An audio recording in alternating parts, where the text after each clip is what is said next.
أخطرهم الرافضة أصحاب الخميني، هؤلاء أخطرهم. وهكذا النصيرية أصحاب حافظ الأسد وجماعته في سوريا، فالباطنية الذين في سوريا، والباطنية الذين في إيران، والباطنية في الهند هم الإسماعيلية.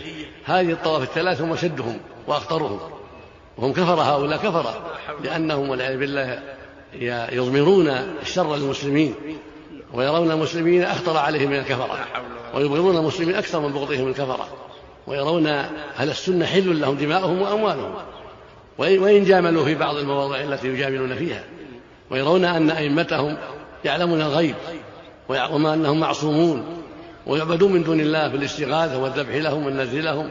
هذه حالهم مع أئمتهم. فالرافضة الذين هم الطائفة النعيشية، ويقال لهم الجعفرية، ويقال لهم الآن الخمينية، الذين يدعون إلى الباطل الآن، وهم من شر الطوائف.